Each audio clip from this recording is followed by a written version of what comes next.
sou o Ricardo Bezerra e bem-vindos a mais um Conexões. Eu diria que esse Conexões é o mais especial de toda a nossa história. Nós vamos conhecer a história do maior político cearense de todos os tempos, na minha opinião e na opinião de muita gente, governador do estado do Ceará por 3 mandatos, 2 vezes senador da República, ex-presidente de um grande partido nacional e, repito, um dos maiores cearenses e o maior cearense vivo da atualidade. Poxa. Eu estou falando com sinceridade do meu coração, do senador Tasso Ribeiro Gereissati. É uma honra muito grande, senador, estar aqui podendo conversar com o senhor. Não, eu que agradeço e agradeço a generosidade das tuas palavras, que realmente deixa a gente até meio embaraçado. O Center 1, como é que foi essa história, senador? A casa que pertencia a meu sogro não, o sogro do meu irmão, que chamava Raimundo Oliveira, ele tinha falecido, e a família resolveu colocar à venda. Era uma casa bonita, na Santos, onde era o Center 1, não sei se chegou a conhecer. Sim, o quarteirão inteiro. Era o quarteirão inteiro e a casa ficava assim no centro.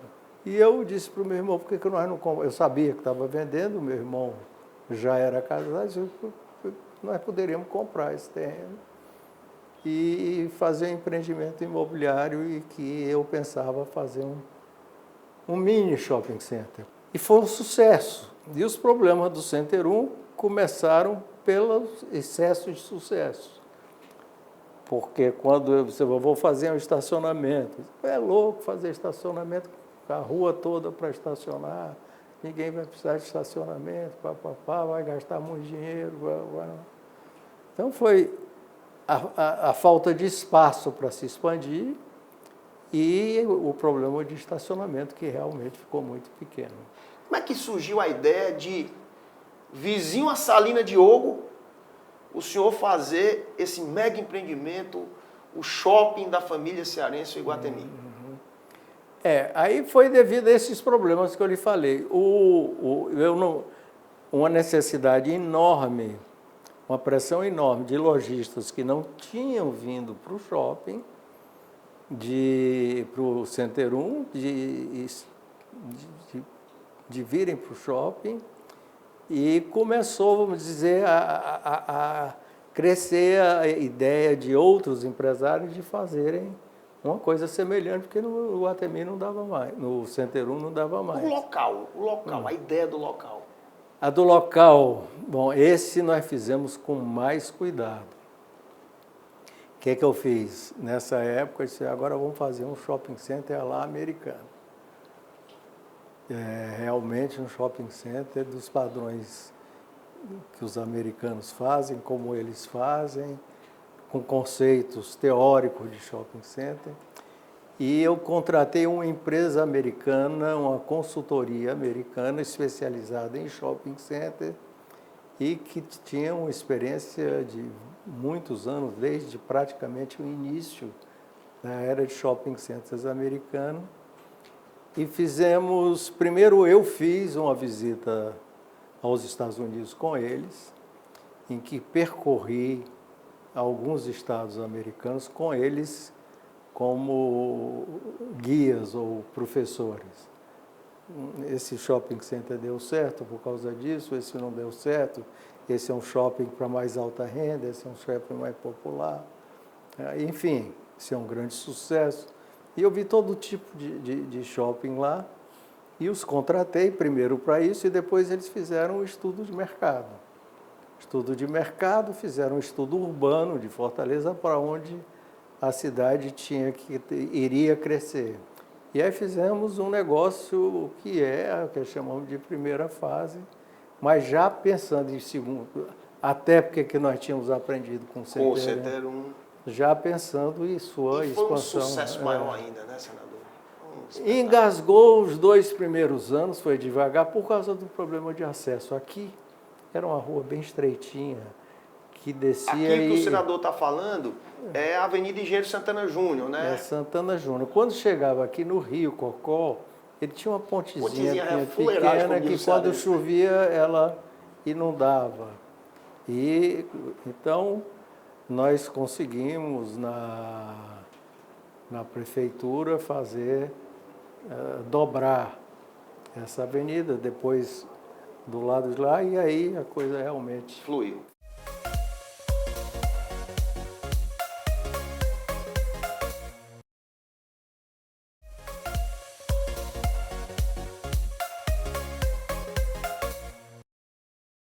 O senhor participou de uma campanha muito difícil, a sua primeira campanha política ao governo do Estado, contra os coronéis, né, os conhecidos coronéis, e venceu.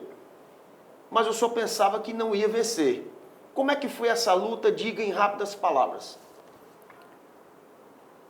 Bom, na verdade, quando nós fazíamos qualquer...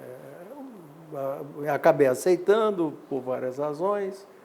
A campanha, na verdade, eu diria que foi muito difícil no início e depois foi uma das campanhas que eu fiz, talvez das mais fáceis. Porque houve uma adesão da população. Eu não sei por que isso, um dia alguém vai ter que estudar, mas houve uma adesão da população. Mesmo do interior, porque naquela época tinha um cabresto, aquele negócio. Não, no interior não tinha prefeito, não tinha liderança. Um município que eu nunca tinha ido... Município que eu não tinha, que nós chegávamos e não tinha quem nos recebesse. E nós saíamos ali, subia em cima de um palanque que a gente montava, e teve vários fatos interessantes, mas enfim, em determinado momento, essa coisa de psicologia de massa, houve uma adesão da população. E Tasso Gereissati estava eleito governador do Ceará. E depois de um tempo de campanha, a campanha foi muito longa, naquele tempo a campanha era muito longa, era o princípio da televisão também, não sei se era o princípio, já tinha televisão mais liberado, porque antes tinha um negócio de um retrato e dizia fulano de tal, mas essa é o que tinha mais... Foi mais profissional, vamos Foi dizer mais assim. profissional. Né? Aí nós tivemos um certo profissionalismo que os outros não tinham, nós contratamos uma empresa de marketing, contratamos o Ibope. Fizeram o que os empresários fazem nas suas empresas, né? E que pouca gente fazia na política, hoje todo político faz, mas empresa de pesquisa, etc., e de repente, quando vimos, estávamos na frente. E aí realmente ficou difícil segurar. Veja você como é a vida, houve um determinado momento que parou de crescer, porque no interior, principalmente na região do Cariri, tinha a lenda de que o padre Cícero dizia que, para os fiéis prestarem atenção, que ia aparecer um anjo de olho azul, que era o diabo, que era o comunismo, que ia chegar, mas vinha disfarçado de... Isso foi a única coisa que pegou. Chegou a afetar, realmente deu. Chegou a afetar, não de cair, mas de parar o crescimento. Havia muita, hoje menos, ainda existe no interior, mas aquele misticismo do negócio do diabo e do padre Cícero e tal. E quem me ajudou muito foi porque a visão que o comunismo era contra a religião, contra os católicos. E quem me ajudou muito a desfazer isso foi o Dom Aloísio, que permitiu que ele não chegou a dar declaração, mas permitiu aparecer na televisão me dando a comunhão. E aí... Amenizou um pouco esse... Aí mudou, né? Totalmente. Amenizou não, mudou totalmente. E Dom Aloísio, eu acho que você chegou a conviver com Dom Aloísio. Conheci Dom Aloísio. Dom Aloísio era Beijei a mão de Dom Aloísio. Era quase que uma lenda aqui. Não era, infelizmente, depois ainda não tivemos nenhum arcebispo que tivesse Essa o carisma dele. Como é que foi assumir o governo do Estado? Como é que foi a sua primeira gestão? Um impacto de um empresário governador do Estado. O que é que o senhor tomou de decisão para mudar essa face do Ceará definitivamente? Bom, primeiro foi a escolha do secretariado, com a participação muito ampla da sociedade cearense, em que nós ouvíamos grupos ligados à educação para escolher o secretário de Educação, a saúde, para escolher o da saúde, etc. E essa escolha foi muito na procura dos melhores, boa parte deles técnicos, e alguns políticos também que tivessem uma vocação para aquela área. Por exemplo, nós colocamos um grande político, antigo político da oposição aqui, que era do nosso lado, que era o Barros Pinho. Chegou o Barros Pinho na cultura. Era poeta, etc. Me lembro como se fosse hoje, senador. Tudo que o senhor está falando aí eu me lembro milimetricamente. Então, nós resolvemos fazer um recenseamento dos funcionários do Estado. Qual é o verdadeiro quadro de funcionários? Eles tinham uns fantasmazinhos, né? Não, muito fantasma. Bom, então começamos a levantar quantos eram, quem não aparecia faz tempo. Organizar o meio de campo, né? Organizamento, secretaria por secretaria, departamento a departamento, estado a departamento. E nós chegamos a um número aproximado, vou dizer aproximado, de 30 mil funcionários que não apareciam. Meu Deus do céu. Nunca, ou apareciam de vez em quando. Então, essa foi a primeira lista. Nessa lista, nós demos 30 dias para os funcionários aparecerem, senão seriam demitidos. Então, houve uma leva de demissão muito grande. Quando fizemos esse recenseamento, verificamos também que tinham funcionários com 2, 3, 4, 5, 6 empregos. Evidente que a pessoa não podia trabalhar em 6 empregos. E aí, fomos fazendo uma escala nessa linha e nós conseguimos dar uma enxugada na folha só de quem não trabalhava. Existe muita gente, você foi duro com o funcionário. Eu não fui duro com o funcionário. Eu fui duro com quem não trabalhava do funcionalismo público. O mais interessante, nós tínhamos funcionário morando em Paris, nós tínhamos funcionário morando em Nova York, mais de um, para você ter uma ideia de como era. E fazer um esforço do outro lado na arrecadação da fazenda, de fazer que o Lima Matos foi muito bem, de fazer uma profissionalização e um sistema de arrecadação ultra profissionalizado, que deu um aumento de receita grande, que também causou insatisfação, evidente. Faz parte.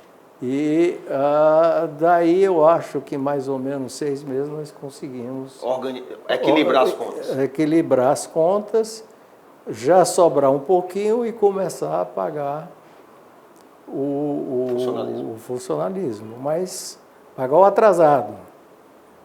E chegamos no final do ano tendo pago o atrasado e em dia, pagando em dia o funcionalismo da época.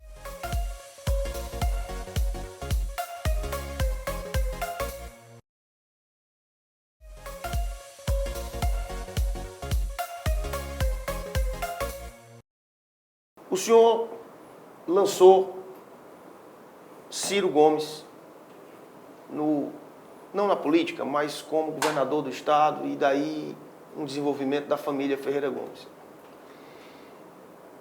E o Gonzaga Mota já dizia que a política é dinâmica. E bote dinâmica nisso. Como é que está a sua relação hoje com os Ferreira Gomes? Pessoal, eu tenho uma excelente relação com o Ciro, boa relação com a família toda, com os irmãos Ferreira Gomes, mas especialmente com o Ciro eu continuo tendo ótima relação. Ele tomou um caminho diferente, nacional e aqui, e eu acho que eu nunca quis ser coronel. Pelo contrário, eu sempre quis acabar com a política coronelística daqui do Ceará, que está voltando, hein? E de você cooptar os prefeitos pelo poder do governo, e a política ser de adesão, essa coisa toda, eu não consegui. Isso é uma frustração. Mas, enfim, é isso aí. O Ciro quis tomar outro rumo, é um direito que ele tem, é uma liderança. Mas a relação continua muito boa. A relação pessoal muito boa. Para encerrar, 2 perguntinhas. Senador, eu lhe defendi tanto nos grupos de WhatsApp, porque o senhor foi um apoiador da Operação Lava Jato, mas o senhor declarou apoio ao Lula. Se o senhor puder em 1 minuto responder essa pergunta, muita gente está querendo ouvir isso do senhor. Se você observar que eu lhe falei da minha vida, nós começamos, antes de ser candidato, no período ditatorial, militar, defendendo que a única solução para o Ceará era a democracia. E quando eu vi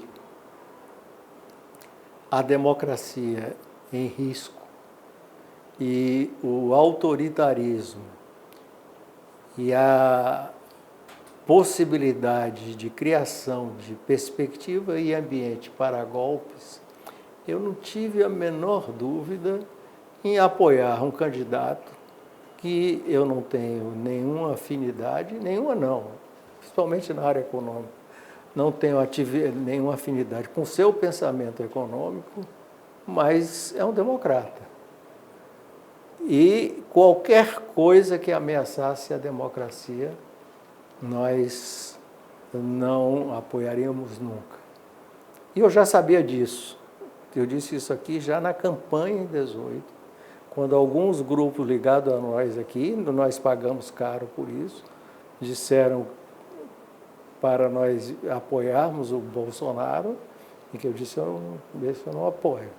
Desde que eu vi, e eu, como disse, minha juventude foi no período militar, que o Bolsonaro, primeira vez que eu digo nesse cara, de jeito nenhum, foi quando ele fez uma exaltação no plenário da Câmara ao coronel Ustra, que esse não era um homem só ideológico, de direita, extrema-direita, era um símbolo do mal, da pessoa perversa, que torturava por prazer. E esse sentimento eu percebi no Bolsonaro e no seu grupo. Então eu não tive a menor dúvida e torço. Não estou no governo, falei que não queria cargo no governo, meu partido, não estou, provavelmente vou fazer, não vou estar na política, mas algumas críticas ao governo nós vamos fazer, porque provavelmente nós não vamos concordar. Hoje é dia 9 de janeiro de 2023.